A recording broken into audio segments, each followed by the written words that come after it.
Welcome back to the Central Indiana Sports Report Boilermaker fans for a sad edition of the Purdue Report with Jake Dunn. Purdue, of course, suffered its second loss of the season on Tuesday night. Jake, I can't believe we stayed up for that. The good news is they played really horribly and still almost won a game at UCLA. Bad news, Jake, is that's 3 or 4 pretty bad performances in a row. Starting to lose a little bit of confidence in this team, if we're being completely honest. The whole game was decided in that last 2-minute stretch.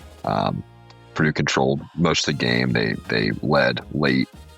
They won the rebounding battle pretty decisively, and they got pretty good production from the bench, and still walked away with it with a 2-point loss, all because there was 3 turnovers in the final 2 minutes of the game.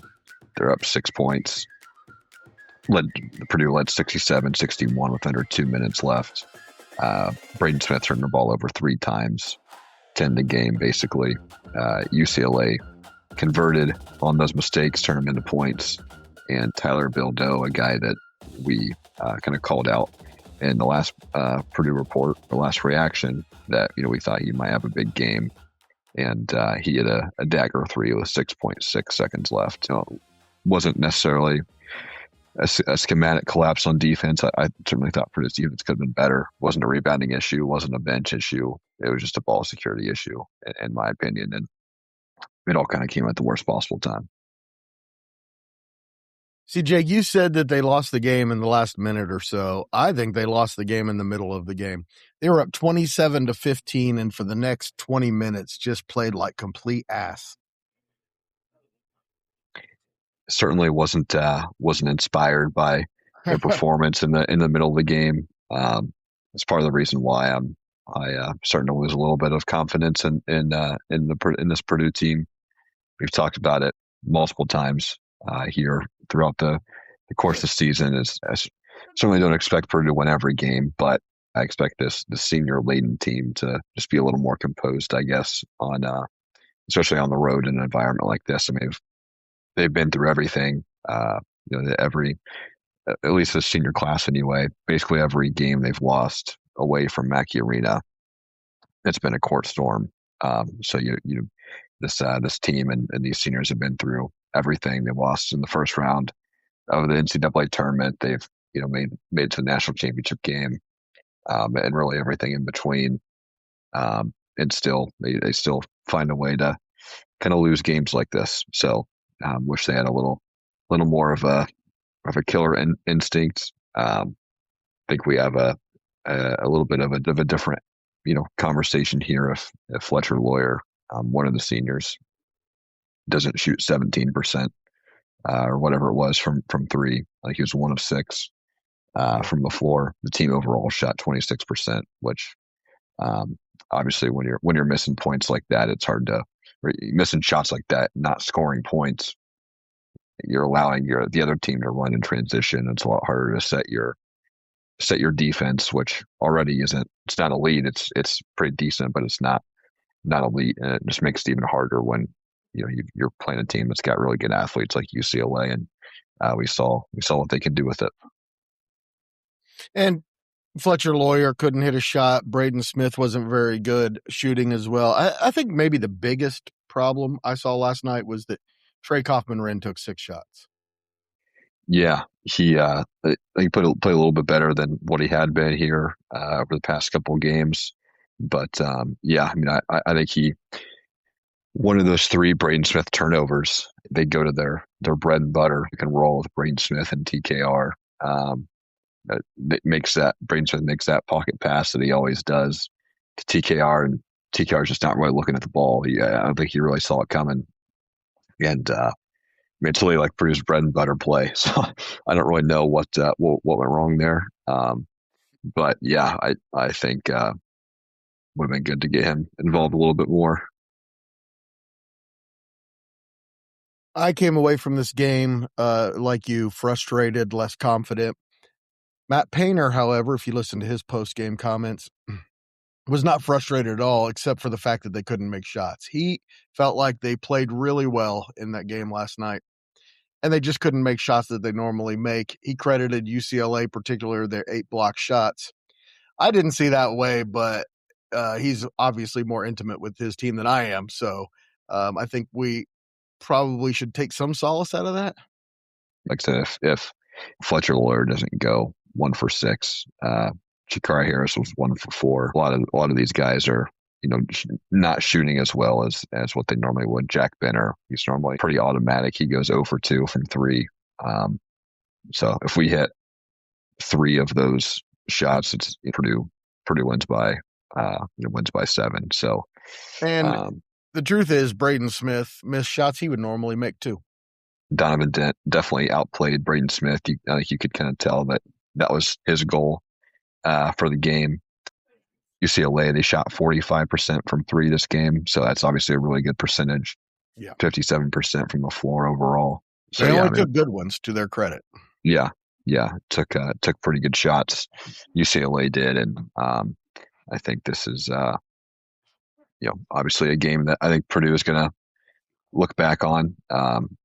Certainly, still, the cards are still in Purdue's hands for winning the Big Ten regular season championship, but would have liked to win this one and have another game down the road where you could kind of afford to lose, but that margin becomes slimmer here because of this loss. But I still think Purdue overall is still in a good spot. I don't think this is going to derail their season or anything like that. Just sucks to lose a game like that when, like you said earlier, Greg, you're kind of in control there pretty early on.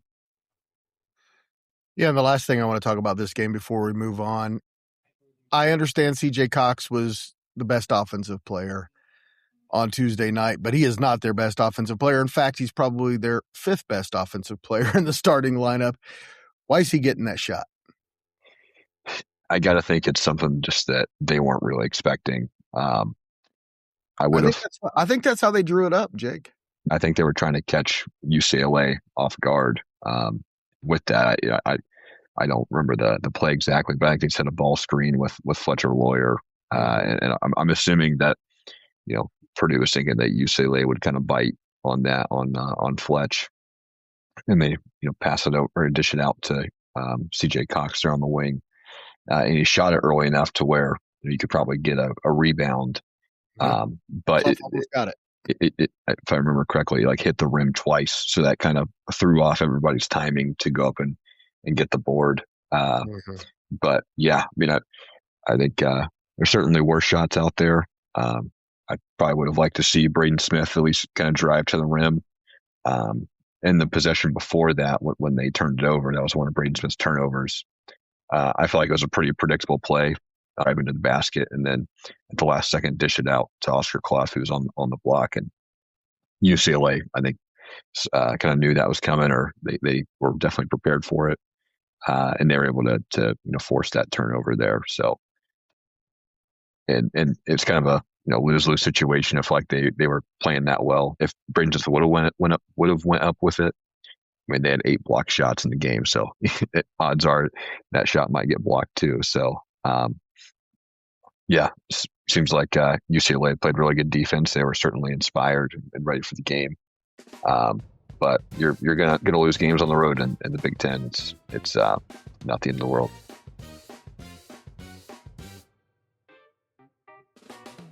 All right, Jake, Illinois coming up on Saturday. Of course, you're going to have a little more extra vested interest in that one. Yeah, as we've talked about before, just Ben Hummerkaus, former Tipton Blue Devil, former Huntington Forester, former Evansville Purple Ace, and current Illinois Illini. He's in his last season of college basketball after playing there last year. And hope he scores 70 and hope Purdue wins by 30. So it should be a good game. I think there's some news coming out of Champaign. I believe Killian Boswell, their starting point guard, one of their best players, broke his hand. So he will be out for this game against Illinois. So it's obviously a big loss for them, but they've each got some their bench has a lot of good pieces as well. So I'm sure somebody will step in there and still be able to give Purdue some problems, but that certainly helps Purdue out a little bit there. Illinois has won 7 in a row, and I don't know how you get a Big Ten schedule that starts with Penn State, Rutgers, Iowa, Northwestern, and Minnesota, but I want it. Uh, this is really their first tough Big Ten game since they lost to Nebraska by 3 points at home on December 13th. So it's been a while since Illinois has played a tough game, but they have looked really good. I think they're a team that they're ranked 11th in the country. Brad Underwood always has a good team, even if he does bring half of them from Europe, but it's should be a good game. So probably be a lot of points, some good shot making, and be fun to watch. They are for sure a very European centric team, and it kind of makes them fun to watch. Yeah. So especially Stojakovic. He's a player. Obviously, his dad played in the NBA.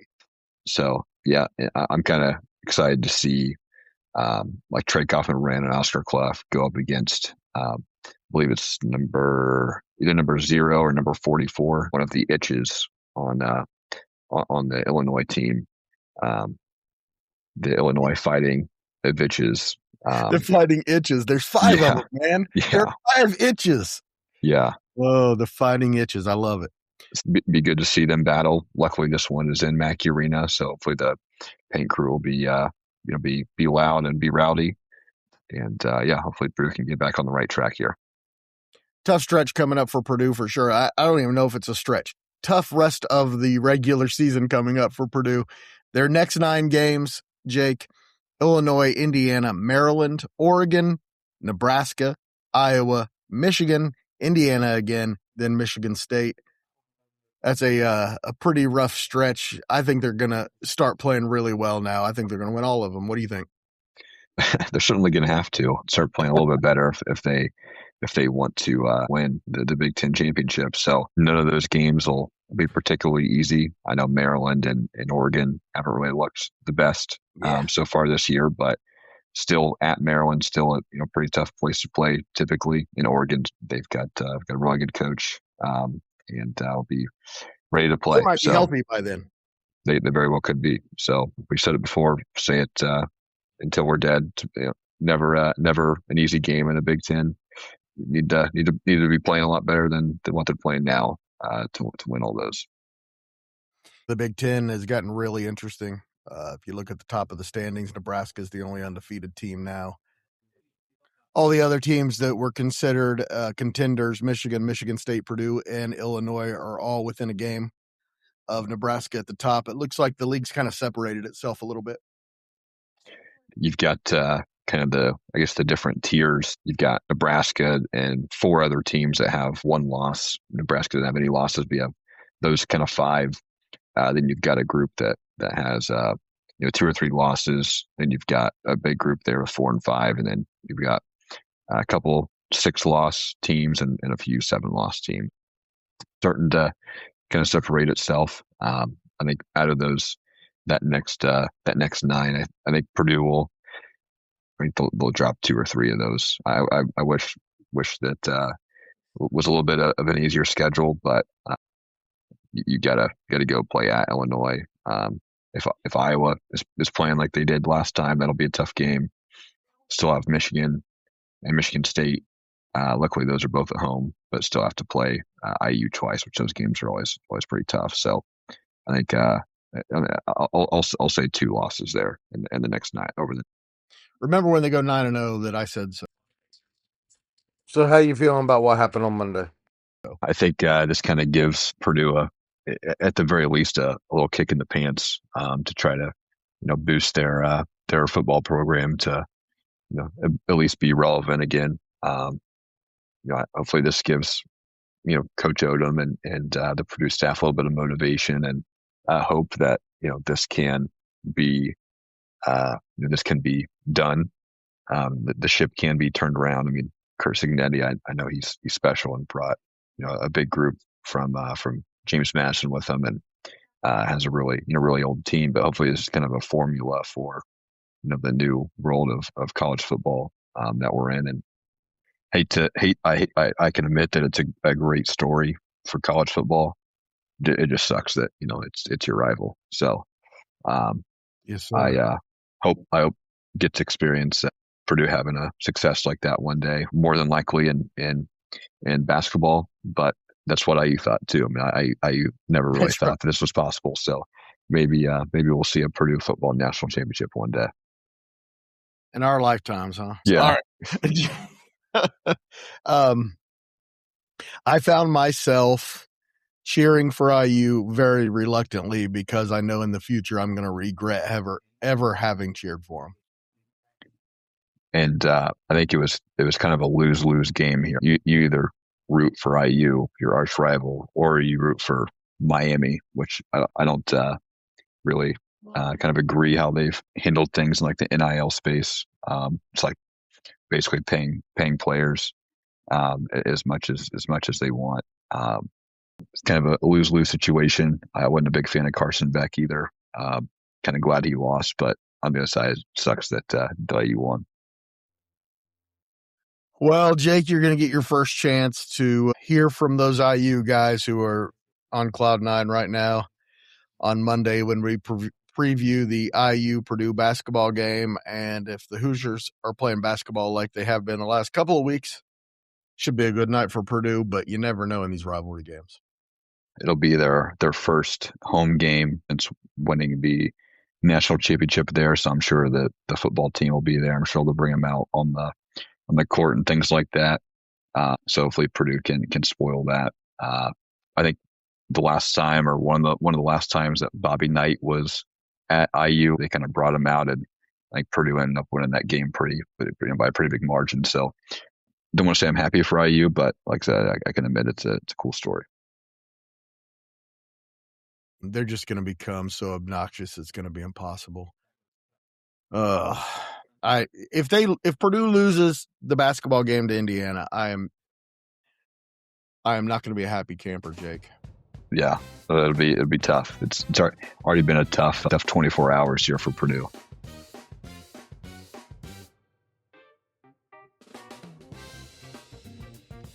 All right, Jake, before we go, let's continue with a little football. You were mentioning that Purdue's trying to get back to respectability. What have they done recently to try to get there?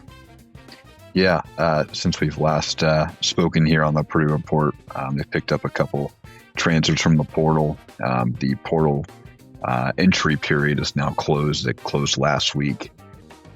But players who are in the portal can always commit at any time. They said to enter in by the deadline last week. So we've seen Purdue over this past week pick up a defensive end from Virginia Tech. I think he's more of a depth piece. Picked up a safety, Justin Denson from Michigan State, probably another depth piece. Picked up a wide receiver from Syracuse, Jalen Hornsby. Again, probably another depth piece. A guy who I think will actually make a difference here. Elo Madozi. He's a defensive end from Georgia. I think he is going to certainly come in. It continues that Georgia to Purdue pipeline. We've seen that kind of work. In some cases, kind of not. In other cases, like the most effective Georgia transfers have been this year. Michael Jackson III. He played at Georgia by way of USC. That's when he came to Purdue. But Nitro Tuggle, he was a Georgia transfer and was one of Purdue's best receivers this year. So he'll probably make a difference here on that defensive line that certainly needs some help. We've got commitment 6'4" wide receiver from the University of Penn, Ivy League, Busy Owens. I think we might have covered that last week. But a safety from Colorado, his name's John Slaughter. He's a guy that Purdue was going after last year in the portal. Committed to Colorado instead, and now has made his way to Purdue. So maybe he should have committed here after all. But lastly here, Purdue did get another depth piece on the offensive line. Jatavius Shivers. He is from South Carolina, committed last week. So by position here, Purdue's brought in 5 offensive linemen, 4 wide receivers, 3 running backs, 3 linebackers, 3 defensive tackles, 3 cornerbacks, 3 safeties, 2 on the edge, of the defensive ends, one tight end, one punter, and most notably, 0 quarterbacks. And we did cover last week kind of on the outgoing front of the portal. Purdue did lose Spencer Porath to Notre Dame. They have since extended an offer to a kicker out of high school from Pennsylvania. He was down to Purdue, Ohio State, and there was another team in there. But Ohio State just got a transfer kicker from Baylor, so that kind of takes that spot. So looking pretty good there for Purdue. He was ranked like a top 10 kicker in the nation, so hopefully I can come in and make an impact after a pretty big hole to fill there from Spencer. You can hear Jake every Wednesday on the Purdue Report here on the Central Indiana Sports Report. Jake will also be joining me from time to time on my new podcast, Greg and His Friends Talk Sports. Anytime there's Boilermaker news, we'll hear from Jake. Jake, thank you as always for your time, and Boiler up. Yeah, Boiler up. Don't forget to like, subscribe, and share this podcast with a fellow Purdue fan. Thank you, Greg. It's very helpful when you do. Thanks again, Jake.